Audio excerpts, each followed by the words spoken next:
Hey everyone, welcome back to the Jays for Them podcast. I'm your host Jay, and today I'm here with David Droegemeier of the Locked On Chargers podcast. Glad to have him on today to talk some Los Angeles Chargers football and some very interesting things we're going to talk about there. But before we get started, make sure you guys subscribe to the podcast from YouTube, every podcast platform. Also, make sure you check out David's work on Locked On Chargers as well. So, David, the Chargers, man, they finished 10-7 last year, went to the playoffs. They missed it the year before, right? And they were up 27-0 against the Jags in the wild card. Then they blew the lead, and then so they get eliminated, and now we're in the off season, another year of what feels like not not reaching expectations under Brandon Staley. So what is the vibe out of the Chargers, and can you kind of recap 2022 and is he on the hot seat?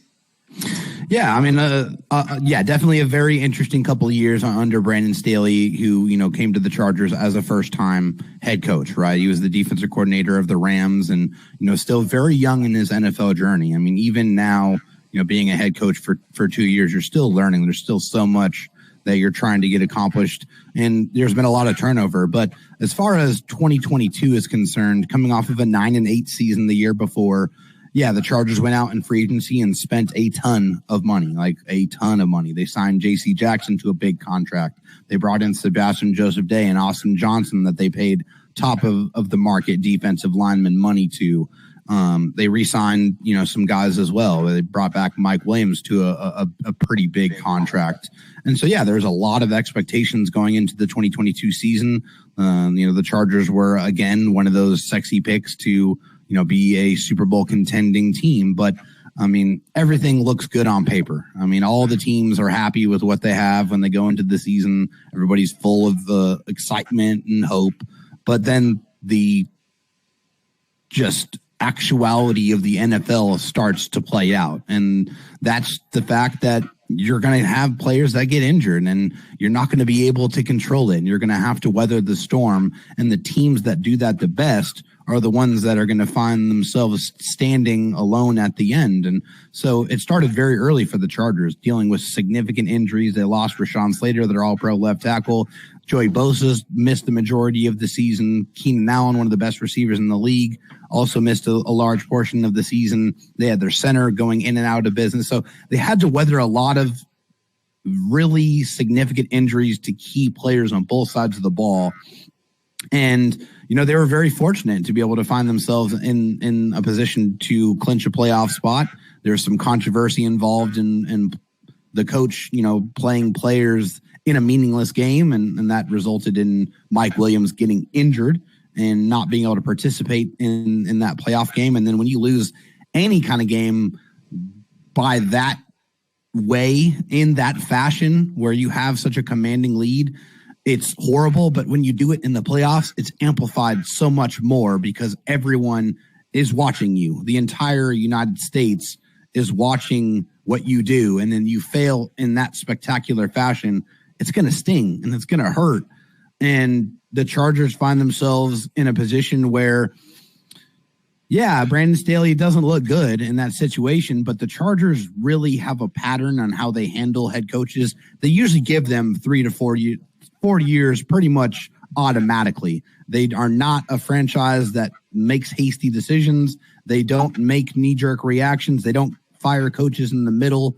They just don't do that. And so is Brandon Staley on the hot seat? I would say it's definitely getting warm. I wouldn't say that the flames have started to, ignite quite yet, but the person who is really more so on the hot seat is the general manager, and that's Tom Telesco. Tom Telesco has been the GM of the Chargers for a decade.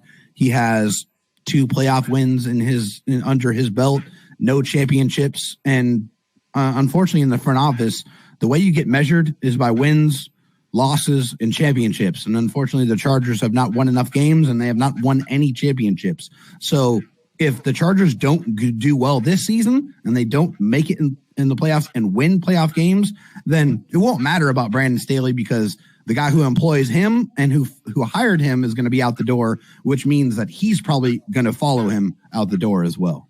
Yeah, and like that insight there you gave us, into the front office, and like you said, just past 10 years, it's been Yeah, it hasn't, been what Hasn't been good enough. It's as simple as that. Yeah, and so now you get to a point where I feel like 2023 it's like the make or break season here. The Chargers have got to find a way to get it done. Yeah. And so now moving into the offseason, they did fire Joe Lombardi. So I hear your thoughts on that, and then your opinion on them bringing in Kellen Moore from the Cowboys, and what kind of persuade them to do that as well. Yeah, so quite simply, they fired Joe Lombardi because they felt like there was a different level that they could reach offensively. I mean, and that's what Brandon Staley said. He just said that, the type of offense that was run, we felt like you didn't get the most out of Justin Herbert. You didn't put him in the most advantageous positions. A lot of that was the check down style play calling, not taking enough shots. And yeah, I understand Justin Herbert was dealing with a significant rib injury during that season, but it doesn't matter. Like, he was still out there, and he was still, has the incredible arm strength and accuracy and athleticism. And it just feels like any offense that features a quarterback like Justin Herbert needs to be one that lends itself to his gifts. That's movement, moving the pocket. That's him running with the football. That's him throwing on the run. That's, that means, attacking the deep part of the football field, taking some of those shots. And that just didn't happen nearly enough. And so that's why they decided to let go of Joe Lombardi, because they know that there's another level that Justin Herbert and this offense can get to. And so when Kellen Moore became available quite unexpectedly, I might add, the Chargers jumped on that very, very quickly. Because if you look at what Kellen Moore did in Dallas with Dak, his numbers are spectacular. Not just his passing numbers, but what he was able to get out of the running game as well. And for the Chargers, the last couple of years, they've had Austin Eckler, who has scored a bunch of touchdowns. But if you look at the actual rushing statistics on a per game basis, they were towards the bottom of the league. And that's just not good enough. You need to have some sort of balance so that there's some unpredictability when you decide to go play action. If teams know that you can't run the ball, then they're not going to respect that aspect of it. And they're just going to be playing to put a roof over the coverage and make you dink and dunk your way down the football field. So you have to have that aspect. And that's one of the things that philosophically, Brandon Staley and Kellen Moore are more aligned on how they want to attack opposing defenses. They want to be more aggressive. They want to be able to run the ball even when the other team knows you're going to run the football. You have to be able to do that. You have to be able to see what they're trying to do to stop you and adjust. And Kellen Moore has shown the ability to do that in his tenure as an offensive coordinator. So that marriage with Brandon Staley and with Justin Herbert could mean big things for everybody involved. And you got to think about this. If Kellen Moore does exceptionally well and is the guy that is able to unlock the vast potential of Justin Herbert, he could very well find himself as a head coach sooner rather than later. Yeah. And Kellen Moore, you mentioned what he's able to get out of Dallas in the passing game, and they've had a great passing attack the past couple of years. Just unfortunately, just haven't been able to, get it done in the playoffs, but their offense has been great. They led the league in scoring, I believe it was last year. You know, so it's you're bringing that dynamic, and I mean, like I said, Keenan Allen, Mike Williams, and they re-signed Jalen Guyton, Jalen Guyton, yes, to the contract, so you bring him back. So I just the Chargers, man, they have so many talented players, man. They do. The defense is good. Talented players there. Well, I'm about to say their run defense has been atrocious the last couple of years. It's been horrible, and I mean, honestly, it kind of mirrors on the offensive side because teams knew they can run the ball at will against the Chargers, and when you can't get stops, it's really difficult. You're going to keep your defense on the football field a lot longer than you wanted to. You're not going to be able to get those turnovers to get the ball back to your offense. And it makes it a lot easier. I mean, hey, if teams can impose their will like that on the ground, then like I said, on what the Chargers are trying to do offensively, they can do that to you, which is be really creative and really effective with their play action game. And that's something that really hurt the Chargers because they gave up a lot of explosive plays, 40, 50-yard pass plays, and a lot of 20-plus yard rushing plays. And that was just direct byproduct of their inability to stop the run. Yeah, absolutely. Let me ask you this now. Keenan Allen, he's such a talented player, such a talented receiver, one of the best in the league when he's healthy. Mike Williams also, do you feel like, with those two guys, the injury issues, at some point, I just don't know, I think there's a little bit of recency bias in there when we're talking about injuries, because last year Keenan Allen did miss about 9 games from a hamstring injury, but before that he played 5 straight seasons, and he played 16 games in every single one of those seasons, basically over 1,000 yards, over 100 catches. So I think that narrative in particular with Keenan Allen is something that is really more attributed to recency bias. So I have to just put that out there right now. And I feel like that's the case because his game is more timeless. He does not win with just pure raw speed. He sets you up with a very creative and very nuanced release package, his ability to create separation off the jump because of his quickness, and he's a route running savant. He absolutely kills any type of route that you ask him to do, which makes him and also his understanding of accessing the soft spots in the zone on defense makes him so incredibly tough to have to cover on third downs. He is a absolute demon on third downs. And you saw that even last year. If you projected his stats over the course of the season for the games that he played, it would have been over 120 catches and over 1,400 yards receiving. So he's still incredibly productive. And because of the way he makes his money and he earns his living, his game is a lot more timeless. Now, when you look at Mike Williams plays a completely different style of game at receiver. He's a big body wide receiver that goes up and mosses guys. And the way he plays the game, he can make those circus catches, and he was relied upon in a lot of those situations where the Chargers had to go make a play. He was the guy that was able to do that. But man, when you come down crashing and you land on your back and you land on your shoulders, that's going to be, something that's going to lead to injuries just inevitably. So the style of game that he plays, it's a very volatile one, but they complement each other so incredibly well because of the way they do their business. Keenan is a very nuanced route runner, and Mike is a big physical presence that can go up and get the football when you need him to. So a great pairing. With Mike, like I said, it's just the style of play that he, brings to the table. That's why you have to be a little bit worried about injuries with him. But he's such a tough player. He's fought through a lot of those injuries and still went out there and found ways to be productive. So injuries are something you have to worry about every single year, but that's why the depth of your football team is important. And I expect them to carry more wide receivers this year as opposed to years past because they kept an extra spot for a third quarterback, which I don't expect them to do this season. So there's going to be more wide receivers on the team, which is going to be better. You need that just really good rotation to be able to keep everybody fresh. Yeah, absolutely. And they've had a talented receiver room past few years. Like you said, of course, the two-headed monster right there, Allen and Williams, and then Josh Palmer in the slot, which is really, I remember him ripping up my Falcons last year. Just go out the slot, just hitting the middle of the field, just constantly over and over and over. Yeah. Now with Austin Eckler, he requested a trade, obviously. So what's been the whole deal with him, and why did he want out of LA? Why did he want to leave the Chargers? It's all about the money, baby.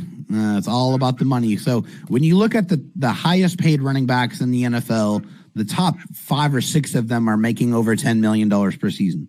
The large majority of running backs are making around $6.25 million per season, which is what the running back who got the highest paid contract this offseason, that's how much they got per year, was $6.25 million. That is exactly what Austin Eckler is already making on his current contract.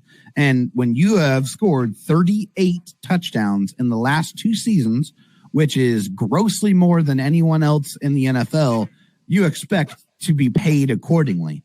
And so there's a lot of respect on all accounts for this situation. The Chargers respect Austin Eckler. They understand his position, but they also understand from a business perspective that we're not going to pay you that money. It's not going to happen. That's why. And also not only are we not going to pay that money, but no one else in the league is going to want to pay that money over a 3 or 4 year span when we're talking about a running back that is 28 years old, who's looking for a multi-year extension. So not only do you have to provide draft compensation to the Chargers for what they expect Austin Eckler is worth, you're going to have to give Austin Eckler a brand new multi-year contract at the amount of money he's looking for, which is probably in the $10 to $12 million range.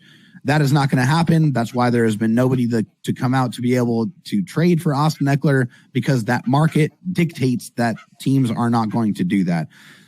What is more than likely going to happen in this situation is that Austin Eckler is going to finish out his last year of his contract playing for the Chargers, and then he will be able to seek and explore free agency after the fact.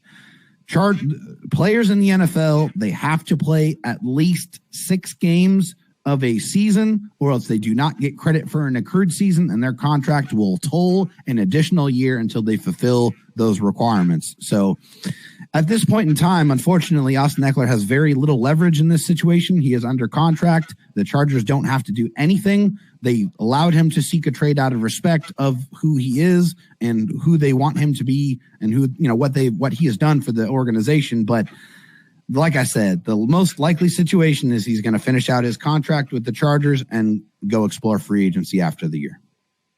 Yeah. And you mentioned he's 28 years old, so yep. He's kind of entering that area in that danger zone. Where running backs start to kind of deteriorate. You see it with Zeke. I mean, we saw that. So. And X a different player than Zeke. I mean, he didn't take quite the amount of pounding that Zeke had. I mean, Zeke's more of a running between the tackles type of running back, and Austin just isn't that type of guy. I mean, he can break tackles, don't get me wrong. He's incredibly strong, pound for pound, one of the most ridiculous athletes in the NFL, but he just doesn't play his game that way.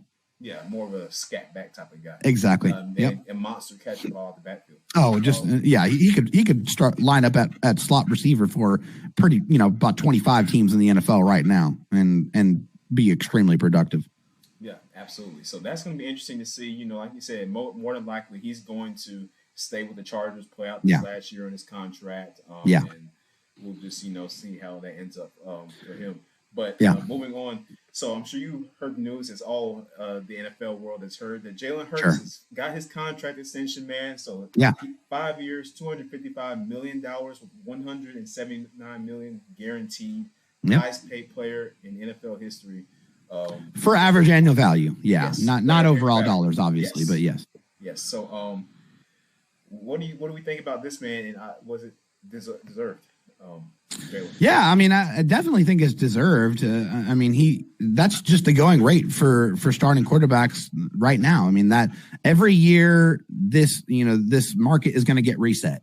You have guys that are going to be earning that money, like Daniel Jones, which is insane because he's had one good year in the NFL and they decided to pay him, which I don't understand. But I mean, that's another conversation for another time. Deshaun Watson got $46 million per season. Now that I do see as an anomaly. No one will ever give another fully guaranteed contract to any other player in the NFL, probably as long as we live. So the NFL owners are going to conspire against doing that. That's never going to happen. So never going to happen again, I should say. But I mean, he deserves it. He's on a great football team. He's a great leader. I think he's a great athlete. I still think he can develop a little bit more as a passer and not rely on running as much as he has. Obviously, he's a very talented runner as well.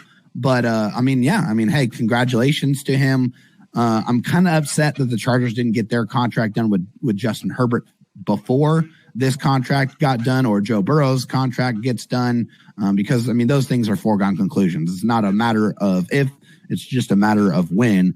And so this is going to be the floor of the negotiations for the Justin Herbert contract and the Joe Burrow contract. So both of those guys are going to eclipse that number. That's just the way that the business of the NFL works. But yeah, I mean, congratulations to Jalen, him and his family, and the rest of his family line will be taken care of for life. Oh yeah, absolutely. That's a blessing. And so now you mentioned other quarterbacks and Lamar Jackson, I should mention. Definitely in the same boat. Yeah. I mean, this has been something going on this whole offseason, the quarterbacks and him and the Ravens right now, they get Odell, so we're thinking like, okay, maybe he might come. But we're still, just from what I understand, they're still at a standstill in the contract talks. And I heard they offered him something similar to this in September. Yeah, he turned it down. So.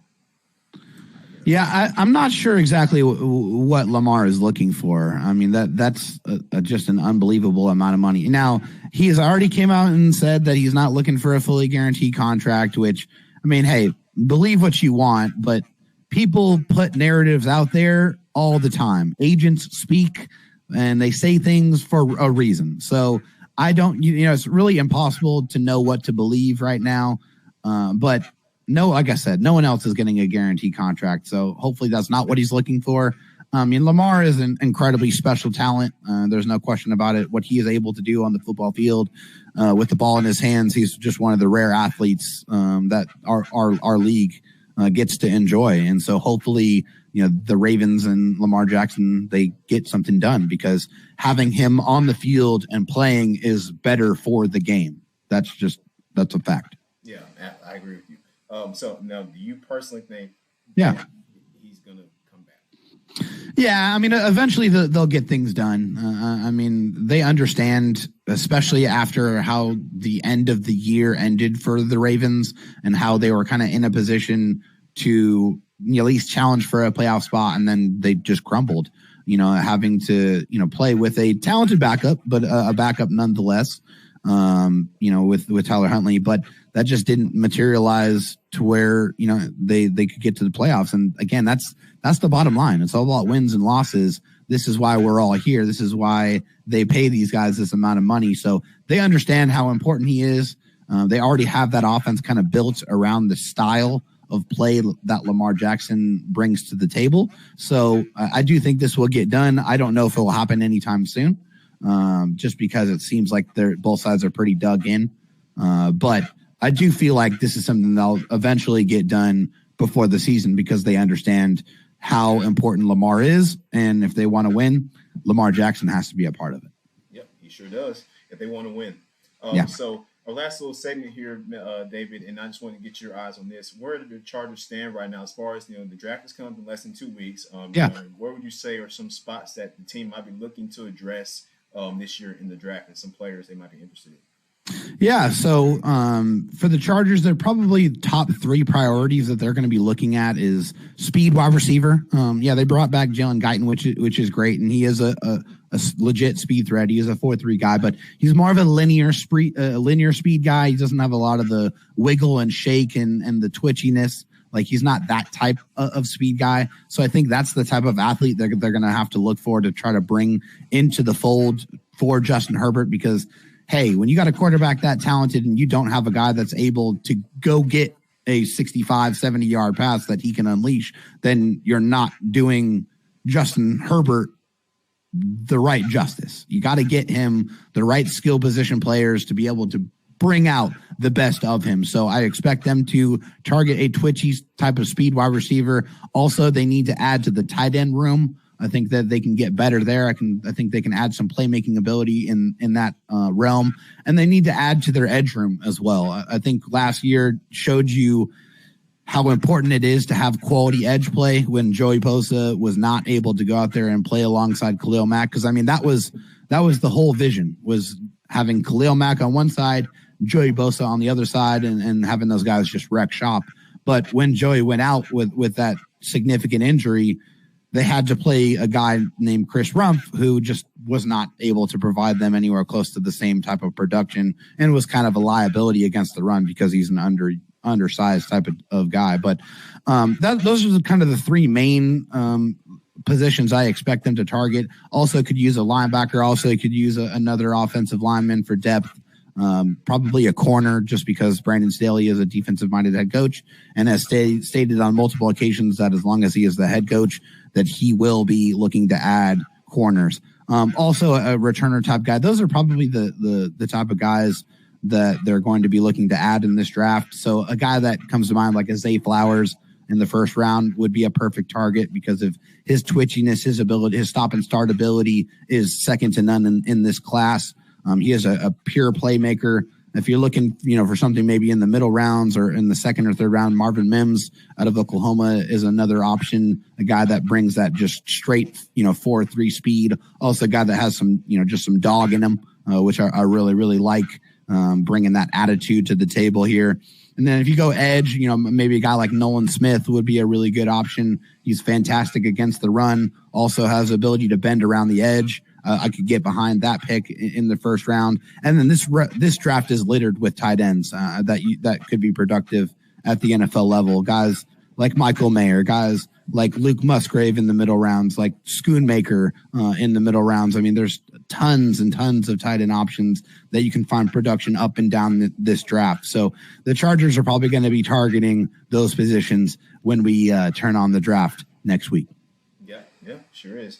You mentioned Zay Flowers, the guy that I'm really impressed with. Like you said, his speed, just the way he can take the top off the defense, the twitches he has, the great route running. He is a very talented player. So I expect a lot of teams to be interested in him. I'm interested to see where he falls, but he would perfectly fit the Chargers offense. Yeah. A lot of mocks have him going to the Chargers. So we'll see what happens, man. The draft, is coming up soon. So it's the biggest crapshoot in the world, man. Yes. Everyone thinks they know what's going to happen at the draft, but nobody ever gets it completely right. So the drama of the draft is always the funnest part. So we'll see what happens. We'll see what happens, man. But that about wraps up for today, David. Thank you for joining us again. This is David Droegemeier of the Locked On Chargers podcast. You guys can check out his work there on Locked On Chargers on Spotify, where you get your favorite podcasts, also YouTube, I believe, as well. So you guys can check us out here. Same thing, YouTube, Spotify, every podcast platform. We're going to be constantly giving you content here as we move throughout the offseason and closer to the draft. We'll have a lot of content here, and we'll have David back on too very soon. So thank you, David, for your time. My pleasure, man. I can't wait to jump back on with you, man. Take care. Yes, sir. You too.